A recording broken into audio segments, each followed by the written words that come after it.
I spent about $80,000 in meta advertising for my clients in 2024. And I decided at the end of last year to go through and look at all the campaigns that I ran and try and figure out what did I learn from doing this. So in this video, I'm going to show you a spreadsheet that I made that is 59 campaigns from the previous year.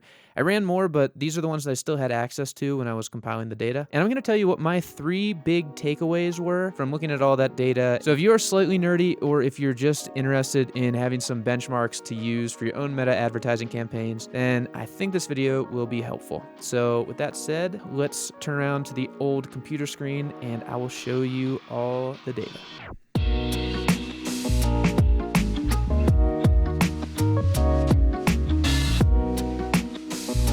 All right, so here we are at the computer screen, and I want to just give you kind of an overview of the data before we jump into some of the takeaways. This is every ad campaign that I ran and still had access to last year when I was doing this review. And I think there's 59 of these campaigns. It accounts for $73,000 roughly in ad spend, and you can see 2,000 streams were driven during these campaigns. That doesn't account for streams that came in after the campaigns ran, and honestly most streams come in after a campaign runs, but that is active streams during the campaign, 700,000 listeners during these campaigns, and about 100,000 saves during the campaigns. Those are the big numbers, how much I spent, how many streams, but I want to drill down on 3 points that I think are pretty interesting if you're running your own ads.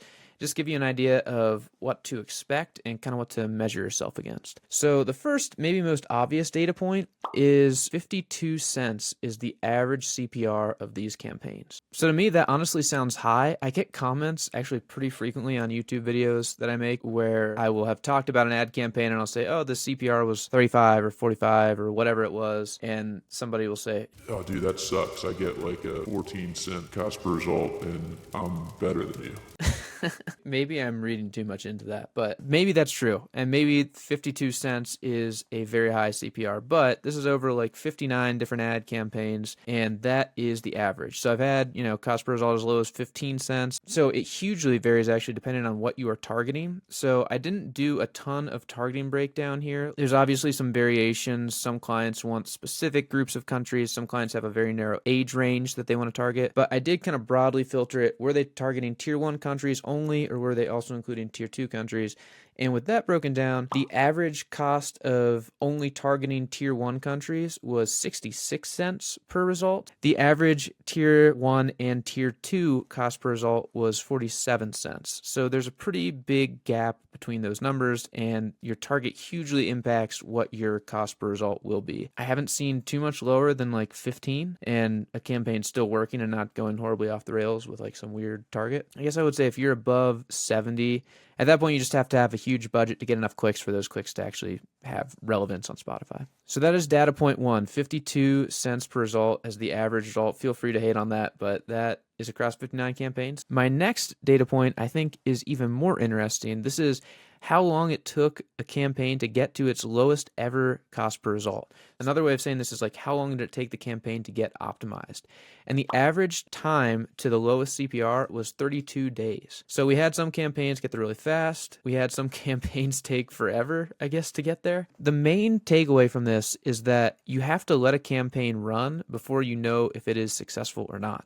So I see often artists who are running campaigns for themselves start spending money on ads and it's not working as well as they want it to in the first couple of days, and so they turn it off. And I totally understand that. It is not fun to spend money when you don't feel like something is working, but also just looking at the data, it's pretty clear that it takes some time for things to get to their optimal level. And so if you cut it off at 2 days or a week or even 2 weeks, most likely you are cutting it off before it reaches its lowest cost per result and hopefully the best number of results. And then the final takeaway that I wanted to call out from this data is the saves per conversions rate.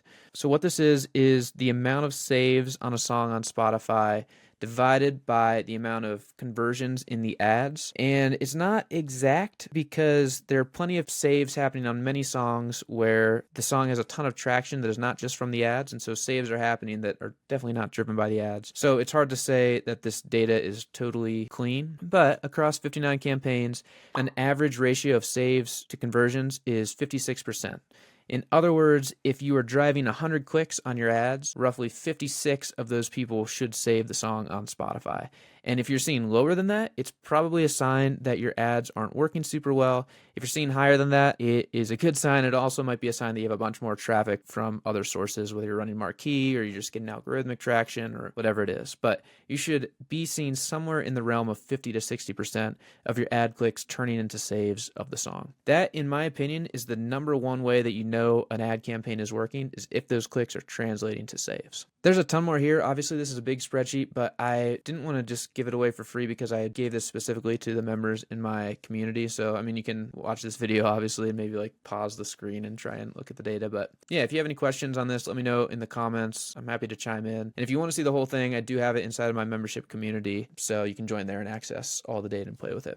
Average cost per result, 52 cents. Average time to the lowest CPR is about a month. And you should see about 50 to 60% of your clicks on your ads become saves of the song. So just good data as you're running your own ads. Hopefully those takeaways just give you something to chew on as you're running your own meta ads. Obviously, at this point, I should probably say that I do offer this as a service. So if you want to have somebody else run your meta ads, that is what my agency does. Also, you totally can run these yourself, and it is much more cost efficient if you're willing to put in the time and learn it. So I have a membership where I help artists learn how to do that. I have videos on this channel too that I'll try and link somewhere here. I do think meta ads work. I am super biased, but I've also seen millions of streams come in through them and artists be on the rise, mostly through meta advertising. So yeah, wishing you good luck this year, and as always, you got this.